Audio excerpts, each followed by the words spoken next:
그걸 바라고 산 것도 아니지만 참 인생은 저에게 모질게 구는 것 같아요. 이 답답한 이야기 좀 들어주셨으면 좋겠습니다. 저희 부부에겐 아이가 아주 늦게 찾아왔어요. 그래서 그런지 저를 비롯해서 시부모님도 얼마나 손주를 예뻐하셨는지 몰라요. 낳을 때도 보통 고생을 한 것이 아니라서 아들은 양가 어른들의 온갖 관심과 귀여움을 받으면서 자라났습니다. 당시 저는 일반 엄마들 나이치고 제법 꽤 나이를 먹었던지라 체력이 넘쳐나고 장난기가 많은 아들을 잡으러 다니느라 좀 힘들었어요. 하지만 할 수 있는 한 모든 걸 다 해주고 싶어서 젊은 엄마들 사이 따라다니면서 열심히 같이 어울리고 친구도 만들어주면서 아이 유치원 무렵에는 정말 바쁘게 지냈어요. 그렇게 축복같이 찾아온 아들과 함께 행복한 일상을 보내고 있는데 너무나 말도 안 되는 비보를 듣게 되었습니다. 절대 저에게 있어서는 안 되는 일이었는데 생각해보면 세상의 많은 이들은 다들 그런 마음으로 이런 일을 겪나 봅니다. 준영이 엄마, 큰일 났어! 옆집 애기 엄마가 우리 집으로 뛰어들어오더니 다급한 목소리로 얼른 나와보라는 겁니다. 저는 그때 아들을 씻기고 저녁 준비를 하고 있던 터라 무슨 일인가 싶었어요. 무슨 일 있어요? 어떡해 정말. 지금 여기 골목 앞에서 사고가 났는데 준영이 아빠 같아. 빨리 나와요. 한창 아이 목욕시키느라 화장실에 있던 저는 밖에서 나는 큰 파열음을 듣지 못했던 것입니다. 동네 사람들이 나가보니 차가 불타고 있었고 응급차가 오고 여간 소란이 아니었나 봅니다. 사고를 직접 확인하지 못했기에 저는 남편의 얼굴을 병원에서야 확인할 수 있었어요. 너무 참담해서 울지도 못한 상태로 시부모님께 연락을 드렸고 제대로 아들 얼굴을 보러 도착하기도 전에 남편은 저와 생전 말도 못 나눠본 채 그렇게 가버렸습니다. 저는 젊지 않은 나이에 엄마가 되었지만 반대로 젊은 나이에 남편을 떠나보낸 여자가 되었어요. 그날 시부모님과 함께 부둥켜 안고 얼마나 울었는지 모릅니다. 단 한마디도 나눠보지 못하고 그렇게 남편은 순식간의 사고로 생을 마감하게 되었고 저는 며칠을 정신을 차리지 못했어요. 왜 나한테 이런 일이 일어나야 했냐고 며칠을 고함을 질러댔지만 수많은 시간을 지나며 결국 저는 그렇게 상황을 그대로 받아들여야 했습니다. 며칠째 친척집을 전전하고 있던 아들 때문이었습니다. 아빠의 얼굴을 선명하게 기억하는 아들에게 이런저런 사정을 설명하는 게 너무 괴로웠으냐 하나씩 이해를 시켜가며 그렇게 우리는 아픔을 흡수할 수밖에 없었어요. 저와 아들은 순식간에 둘만 남게 되었으나 남편이 어느 정도 남겨놓은 재산이 있었기에 생활하는 데에 커다란 문제가 있는 것은 아니었어요. 시부모님은 귀하게 얻은 손주를 볼 때마다 아무런 기별도 없이 일찍 가버린 아들이 생각나셨는지 경제적인 도움을 꾸준히 주려고 하셨어요. 저도 언제까지 울고만 있을 수는 없었고 아들에게는 아빠가 필요하다는 것을 늘 가슴에 새기며 될 수 있는 한 내가 두 역할을 다 해주리라 마음먹고 정말 열심히 키워왔어요. 속 깊은 아들은 그런 저의 모습을 눈치채고 있었던 건지 늘상 말했어요. 그 말들은 저를 정말 단단하게 지탱해 주었습니다. 엄마, 나는 엄마만 있어도 돼. 엄마가 있어서 너무 행복해. 엄마는 나한테 커다란 우주야. 이런 고운 말들을 선물처럼 귀에 넣어주는 아들한테 너무나 고마웠고 내 목숨이 끊어지는 한이 있어도 아들을 책임지다가 남편에게 가리라 생각했어요. 그런 마음에 화답이라도 하듯 아들은 성실하게 자라주었는데요. 어느 날 저에게 생각지도 못한 소식을 들고 왔어요. 정말 온 동네가 들썩이며 이 작은 시골 부근 모든 사람들이 달려나올 정도의 일이었는데요. 엄마, 나 그 회사 취업했어요. 보통 유명한 게 아닌 대기업에 아들이 들어간 것이었습니다. 목표로 하고 있다는 말은 들었지만 자세히 이야기를 해주지 않았는데 최종 취업이 확정되고 나서 저에게 알린 것이었어요. 적어도 이 동네에서는 그 근처 중소기업에 들어간 소식도 드문 편이었기 때문에 이것은 가히 충격적인 뉴스였는데요. 저보다 더 흥분한 동네 사람들의 성화로 마을 입구 쪽에 플랜카드까지 걸리게 되었어요. 제가 원해서 한 것도 아니고 자체적으로 해주신 것이긴 했으나 볼 때마다 저도 모르게 가슴이 뭉클하고 벅차오르더군요. 다들 이런 효자가 어디 있다며 너무나 축하를 해주셨고 이 정도까지 아이가 자랐으니 저도 조금은 안도의 한숨을 내쉬게 되더군요. 그렇게 시간이 지나며 아들은 자연히 흐름에 따라 회사에 적응을 했고 거기서 사내 연애를 하게 되었어요. 몇 번 저에게 지나가듯 말하긴 했습니다. 엄마, 나 만나는 여자가 있는데 참 괜찮아요. 표현을 잘 안 하는 아들이 그런 말을 하는 걸 보면서 어지간히 마음에 들었나 싶었는데요. 결국 2, 3년 지나고 차근차근 회사에서 기반을 쌓은 아들은 결혼 얘기를 꺼내더군요. 집도 한 채 마련해서 따로 독립해서 살고 있었고 여러모로 준비가 되었다 싶어서 은근히 마음의 준비를 하고 있었어요. 그렇게 해서 예비 며느리와 첫 만남을 가지게 되었습니다. 예상외로 만남은 상당히 느낌이 좋았어요. 아주 선한 인상에 요즘 아가씨들처럼 예쁘장한 외모를 갖고 있었고 무척 야무지다는 느낌이 들었거든요. 저 역시도 마음에 들어 하니 아들의 결혼은 그야말로 일사천리로 진행되었습니다. 아들은 직장이 있는 서울 쪽에 신혼집을 얻어서 살고 가끔씩 며느리와 함께 근교에 있는 저희 집에 인사하러 왔었고요. 홀로 키워낸 아들이라 마음이 많이 허하긴 했지만 이제 새로 가정을 꾸렸으니 저는 저대로 나름의 공백을 잘 채워보려고 이웃들과 모임도 갖고 시간을 보냈어요. 그러다 얼마 안 되어 손주 소식을 듣게 되었어요. 나이 70이 되어 품에 안아보게 된 손주란 어쩜 그렇게 아들을 꼭 닮은 건지 가슴속 깊이 말할 수 없는 애잔한 감정이 풍겨져 나오더군요. 저는 할머니들 중에서도 나이가 많은 편에 속했지만 그래도 너무나 귀여운 손주를 보면서 오래오래 살고 싶다는 생각이 들었어요. 하지만 아무래도 아들 집과 거리가 있던 터라 갓난쟁이 아기를 데리고 오가긴 힘들었던지 가끔씩 영상통화로만 손주를 볼 수 있었어요. 약간 서운하긴 했지만 한창 어린 아기를 키우는 건 보통 일이 아닐 테니 그것으로 만족하려고 했습니다. 한데 어느 날 아들로부터 다소 심각한 목소리의 전화를 받게 되었어요. 듣고 저도 내심 고민이 깊어져 쉽게 결정을 할 수 없는 용건이었는데요. 엄마, 저기 우리 둘 다 일을 해야 될 것 같아요. 그래서 그런데 연우 엄마가 좀 봐줄 수 있어요? 듣고 순간 당황스럽더군요. 제가 알기론 처갓집이 바로 옆동 아파트라고 들었기 때문이에요. 저와 아들 집은 차로 1시간 반이 넘는 거리에 있었고 솔직히 제가 아무리 운전을 한다고 하지만 매일 오갈 수는 없는 노릇이었어요. 몇 년 전부터 무릎이 너무 아파서 일어나고 앉을 때에도 통증이 한동안 있는 편이라 나름 약을 먹으면서 신경 쓰고 있었거든요. 사돈어른 근처에 계시지 않니? 엄마도 몸이 썩 좋은 편은 아닌데 연우는 보고 싶다만.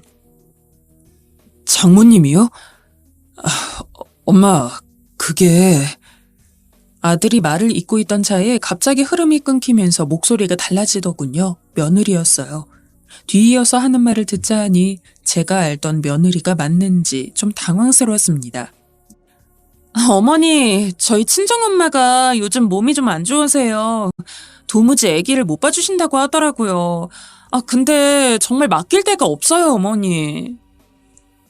별로 며느리와 왕래가 없기도 했지만 콧소리를 내며 꽤나 당연하게 부탁하는 모습에 왠지 모르게 주눅이 들었고 바로 안 된다 말하기가 어려웠습니다. 망설이고 있던 사이 다시 아들이 전화를 바꿔받았어요. 엄마, 그냥 봐달라는 거 아니에요. 어느 정도 용돈도 넉넉하게 드릴 생각도 하고 있어요.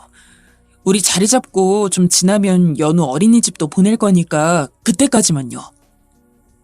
아들 부부가 맞벌이를 시작하게 되는 이유가 있을 텐데 돈을 받고 싶지는 않았습니다. 그것과는 별개로 아들이 저렇게 간절하게 부탁을 하니까 저도 시원스럽게 안 된다 답을 못하겠더라고요. 이러나 저러나 친할머니가 봐주는 게 제일 안심이겠다 싶어서 어렵게 마음을 정했어요. 본래 집 근처 이웃들에게 인사를 하고 짐을 챙겨서 아들 집으로 갔어요. 처음 신혼집이라고 인사했을 때 몇 번 다녀가 보고 손주가 3살이 되어서야 와본 것이니 거의 3년 만에 와보게 되었는데요. 둘은 정신없이 일을 하느라 바빠서 그런지 냉장고 안은 온통 배달 음식들 천지였어요. 결국 첫날 오자마자 온갖 것들을 다 드러내어 싹 다 치우고 청소하고 급히 장을 봐다가 냉장고를 가득 채웠어요. 원래 안 좋은 무릎이 너무 아팠지만 여기서 손주 목욕도 시켜야 하고 밥도 먹이면서 저도 지내야 하는데 지저분한 꼴을 볼 수가 없었죠. 손주를 데리고 잠깐 나갔었던 며느리와 아들은 완전히 싹 달라진 광경에 놀라는 눈치였습니다. 앉았다 일어나며 계속 집을 치우느라 너무 힘들었지만 아들이 하는 말에 싹 씻겨나가는 것 같더군요. 엄마, 역시 엄마가 있으니까 너무 좋다. 잘 결정한 것 같아. 좋아하는 아들을 보니 제 몸이 좀 힘들어도 이 세 식구가 행복하다면야 그걸로 충분하다고 여겼어요. 혹시 제 살림을 건드려서 조금 언짢지 않을까 싶어 며느리를 보았는데 그 걱정은 기우였어요. 어머니, 세상에, 집이 너무 깨끗해요. 어머니 반찬도 최고예요. 너무 좋아요. 이렇게 조아들 하는 걸 보니 진작에 와서 살펴줄 걸 그랬나 싶어 조금 미안하기도 했어요. 그렇게 저는 새벽같이 일어나서 식사를 준비하고 아들 부부가 자고 있을 때 얼른 집을 정돈하고 깨서 울어대는 손주를 업고 상을 차렸고요. 그러는 사이 점점 무릎이 너무 아프고 힘들었지만 몇 번 병원을 가볼까 하다가 또 괜찮기에 그냥 넘겼어요.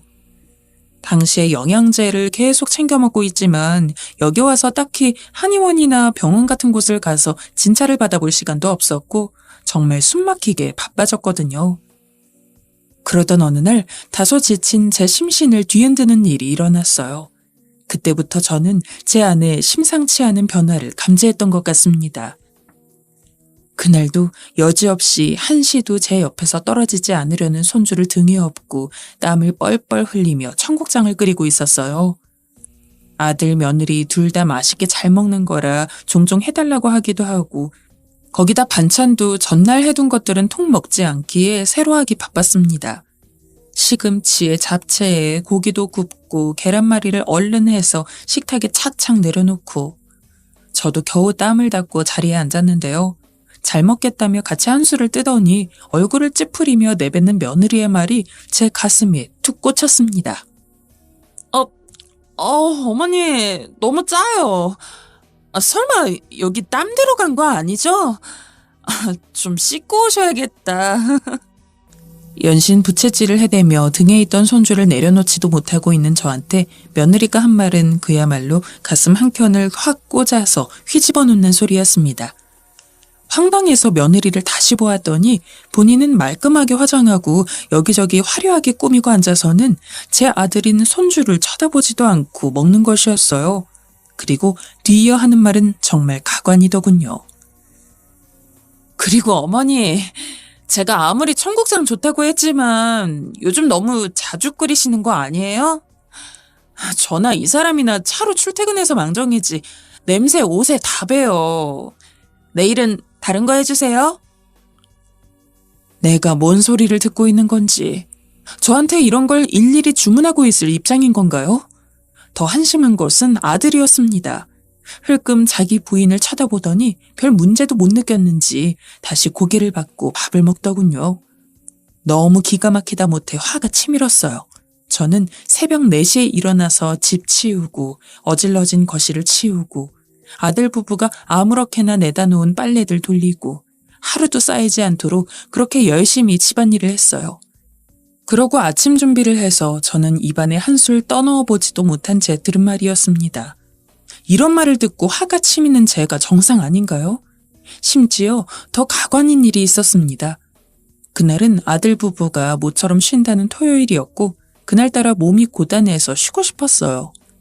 손주가 울면서 깨는 바람에 겨우겨우 일어나서 안고 거실로 나갔는데요. 아들 부부는 어느새 일어나서 둘이 누워 TV를 보고 있더군요. 그래서 제가 말했어요. 연우 일어났으니 너네가 좀 봐라. 나 몸이 너무 힘들어서 좀 누워 있어야겠다. 그 말을 들은 며느리의 표정이 어째 좋지 않더군요. 그리고 좀 황당한 것은 아무 대답도 하지 않은 채로 제 남편 옆구리를 툭툭 치는 겁니다. 엄마, 알았어요. 저 주세요. 아들은 못내 일어나더니 와서 손주를 받아가더군요. 솔직히 좀 이해가 되지 않았습니다. 자기도 이 아이 엄마면서 도통 받아볼 생각도 안 하고, 아니, 제가 이 집에 와 있는 동안 며느리가 손주를 안고 있는 모습을 본 적이 거의 없다는 걸 이때 새삼 떠올렸어요. 더 황당한 일은 몇 시간 지나서 일어났는데요. 누워있으면 있을수록 무릎이 시리고 허리가 아파와서 옴짝달싹을 못하고 자꾸 몸을 돌리면서 힘들어하고 있는 저에게 누군가 방문을 노크하는 소리가 났어요. 어머니! 그래, 무슨 일이니? 저기, 연우 좀 봐주세요, 어머니. 정말 기가 막히더군요. 저는 온몸이 아파서 아무것도 못할 지경인데 모처럼 쉬는 토요일이라고 들었음에도 애를 봐달라는 것이었어요. 아니, 오늘 너네 쉬잖니. 나 몸이 좀 힘들다. 너네가 좀 보거라. 그게 오늘 저희 친정엄마 생신이에요, 어머니. 엄마랑 오래전부터 약속해둔 거라서요. 뭐? 친정엄마 생신이고 기념일인 건 알겠는데 저한테 무슨 말을 하고 싶은 걸까요? 그 다음 있는 말에 저도 모르게 짧은 탄성이 나올 지경이었습니다. 연우 데리고 가긴 좀 그래요, 어머니. 호텔 뷔페인데 애들 데리고 가기 눈치 보이는 곳이라서요. 시끄럽게 굴면 모처럼 저희 엄마 생신인데 밥도 먹는 둥 마는 둥 할 것 같아서 좀 부탁할게요. 그리고 원래 주말에도 봐주셨잖아요. 오늘도 당연히 봐주실 줄 알고 따로 말씀 못 드렸는데. 마치 제가 아파서 일이 다 잘못되었다는 듯 귀찮은 일을 만들었다는 투로 말하더군요. 저는 너무 황당하고 기가 막혔지만 좀 참고 다시 말했습니다. 준영이는 걔가 대신 봐주면 되지 않니? 부부가 꼭 다 가야 하는 거야? 나 몸이 너무 아프다. 참 어머니. 장모님 생신인데 사위만 쏙 빼놓고 어떻게 가요? 좀 봐주세요. 내일은 쉬게 해드릴게요. 대단한 배려라도 해주는 듯 말하는 모습에 대꾸할 말도 생각나지 않는데 그 사이 빠르게 손주를 안아서 제 방에 내려놓더군요. 얼른 아들을 불러보려고 했지만 아들은 제 부인에게 저런 말을 하게 놔두고 어딜 갔는지 보이지 않았어요. 어머니, 저희 다녀올게요. 그 사람 차에 시동 걸러 나갔어요. 정말 감사해요. 이날의 일은 정말 두고두고 잊을 수가 없어요. 저는 그날 지끈거리는 몸을 안고 겨우 일어나서 손주와 하루를 또 힘겹게 보냈습니다. 아들은 느지막이 와서는 그제서야 눈치를 보며 엄마 몸 안 좋냐고 묻는데 대답도 하기 싫어 손주를 넘겨주곤 한창 방 안에서 생각이 많아지더군요. 그러다가 도저히 이전으로는 돌아갈 수 없는 사건이 발생하고 말았습니다. 손주를 생각하면 아직도 마음이 아프고 눈물이 나지만 이 일이 없었다면 저는 큰 결심을 할 수 없었겠구나 싶기도 합니다. 저 일이 있고 며칠 지나 저도 몸이 너무 아프니 병원에 좀 다녀와야겠다고 아들 부부에게 말을 했고 못마땅한 표정으로 휴가를 내겠다는 며느리의 말에 상당히 마음이 상해 있었어요.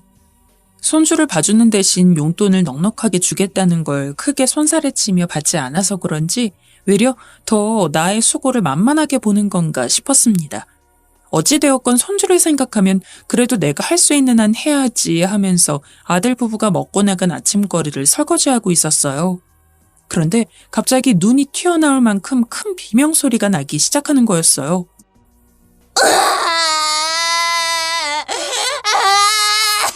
할머니.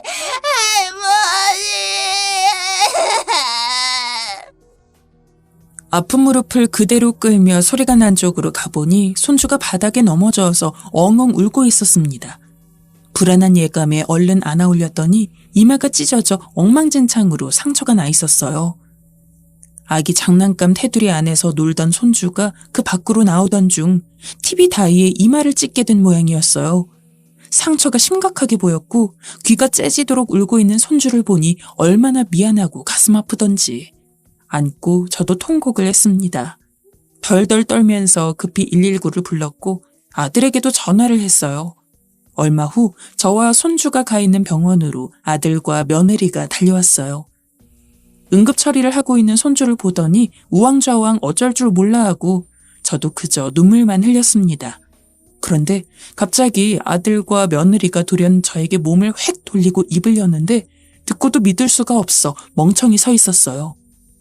아니, 애를 어떻게 받길래 저 지경이 된 거야, 엄마? 어머니 진짜 뭐 하시는 거예요, 정말? 제정신이세요? 세상에, 애 본 공은 없다지만 옛말이 아무리 틀린 게 없어도 그렇지 저는 뭘 위해 그동안 이 아이들과 지내왔던 걸까요? 저들도 부모이니 속상한 건 당연하겠지만 제가 이런 말을 들어야 하는 걸까요? 게다가 그 이후 이어지는 며느리의 행동은 정말 충격 그 자체였어요. 제 눈앞에서 바로 어딘가에 전화를 걸더니 마치 저 들으라는 양 소리를 내지르더군요. 엄마, 나 진짜 미치겠어 정말. 연우 이마가 찢어졌다고. 이래서 감각 한창 떨어진 노인네한테 맡기는 게 아니었는데 그냥 돈 주고 사람 썼어야 했나 봐. 돈 좀 아끼려다가 이게 무슨 공상이야. 그러면서 엉엉 울고 생전 들어보지도 못한 욕지기를 내뿜어대는 것이었어요. 저는 그 말을 듣고 머릿속이 하얘졌습니다. 내가 여기 왜 이러고 있는 건지 스스로 참 한심하더라고요. 그간 못내 참아왔는데 저도 이성을 잃고 소리를 질렀습니다. 너희들, 내가 식모냐? 니들 자식은 나한테도 자식이라 그리 키워줬더니 그렇게 내가 바보 같냐? 어? 니 자식, 니들이 키워! 생전 소리 한번 지르지 않고 아들을 키웠는데 아들도 어안이 벙벙했는지 넋이 나가서 저를 보더라고요. 저는 그 길로 터덜터덜 걸어 나왔고 제 짐을 챙겨서 제 집으로 돌아왔어요. 이웃들이 오랜만이라고 반가워들 하는데 너무 서글펐습니다. 제 배로 낳은 자식보다 남들이 더 저를 챙겨주고 잘해주더라고요. 그걸 떠나 이제는 사람이 다 싫어지기 직전이었습니다. 막판에 몸도 다 상하고 우울증까지 걸려서 아무와도 만나고 싶지 않았어요. 아들 집에 머무르면서 들었던 소리와 대접들을 생각할 때마다 밤새 화가 끌어올라 잠도 잘 수 없었고 감히 생각도 안 해봤던 술까지 마트에서 한 병 사와서 겨우 먹어야 잘 수 있었어요. 그러고 며칠 지나 주말이 되었는데 누군가 배를 정신없이 누르더라고요. 아들 부부였습니다. 엄마, 우리도 너무 놀래서 그랬어. 그렇다고 이렇게 말도 없이 내려가면 어떡해. 거기다 말을 보태는 며느리는 대체 저를 얼마나 만만하게 보는 건지 말 같지도 않은 소리를 하더군요. 어머니 갑자기 가셔서 우리 연우 어디 맡길 데도 없고 저랑 이 사람이랑 번갈아 가면서 휴가 냈어요, 어머니. 연우도 얼마나 우는지 저희 잠도 못 자고 있어요. 누구 올 때까지는 봐주셨어야죠. 정말 피가 역류하는 게 느껴질 정도였어요. 이제는 며느리만 이상한 게 아니라 아들도 제정신이 아닌 것 같았고 그냥 저는 얘네들 삶의 부속이었던 건지 차라리 돈이라도 받고 일했으면 덜 억울했던 걸까 별의별 생각이 다 들더군요. 도대체가 못 들어줄 소리들을 하고 있는 데다가 이들과 더 이상 엮이고 싶지 않고 다 끊어내고 싶었어요. 저는 아픈 몸을 끌고 일어나 안방 깊숙이 넣어두었던 통장을 갖고 나왔습니다. 사실 이건 아들에게 물려주려고 했던 거고 저도 잠깐 잊고 있었는데 이성을 잃어버렸는지 이런 행동을 하게 되더군요. 어리둥절해하던 아들 부부는 제가 뒤이어 하는 말을 듣고 충격을 받았는지 얼굴이 벌개지는데 그 모습이 더 가증스럽고 진저리가 났어요. 이거 나중에 나 니네 아빠 곁으로 갈 때 너 주려고 모아놓았던 거다. 연우랑 너네 편하게 살게 해주려고 건물이라도 하나 짓게 해줄 심산으로 뒀던 건데 내가 뭘 위해 이렇게 살았나 싶어. 니들한테 줄 건 한 푼도 없어. 불쌍한 사람들한테 이거 다 주고 갈 거다. 생판 남이라도 적어도 니네보다는 염치가 있을 거야. 꼴 보기 싫으니까 당장 나가! 이성을 잃었다지만 사실 구구절절 한치도 틀림없는 진심이었어요. 저를 반겨주던 옆집 아줌마들, 무릎은 괜찮냐고 묻는 건너편 할머니 댁 손주까지 차라리 남이 더 낫더군요. 가까이서 지켜봤던 며느리와 아들의 천연덕스러운 모양새에 저는 완전히 질려버렸기에 조금도 주고 싶지 않아졌습니다. 이런 돈이 제게 있다는 자체에 아들은 충격을 받은 듯 했어요. 작은 집에서 몇십 년을 살다가 독립해서 나간 거라 늘 엄마는 궁상이고 아낀다고만 생각했을 테니까요. 이건 시부모님께서 돌아가시기 전 혼자 자식 키우느라 고생이 많다며 주신 돈이었고, 그새 제가 재테크를 하면서 조금씩 불려왔던 돈이었어요. 며느리와 아들은 그 뒤로 하루가 멀다 하고 찾아와서 문을 두드려대고 손주가 보고 싶어 한다는 둥, 이제 자기들이 볼 테니 제발 우리 집에 와서 같이 살자는 둥, 말도 안 되는 소리를 하고 있습니다. 저는 제가 그간 후원해왔던 기관에 오랜만에 연락을 했고 큰 결심으로 기부를 고민하고 있는 중인데요. 기관 사람들을 불러 통보만 하면 되는 일인데 제 딴에는 워낙 큰 재산이라 그런지 솔직히 아들 생각이 아예 안 나는 것은 아닙니다. 생떼 같은 손주도 마찬가지고요. 저에게 막말에 욕까지 뿜어대던 며느리를 생각하면 정말 다 끔찍하고 꼴도 보기 싫지만 핏줄이라 그런지 아들과 손주 생각이 머리를 윙윙 맴도는 것이 시원스레 결정이 내려지지 않습니다.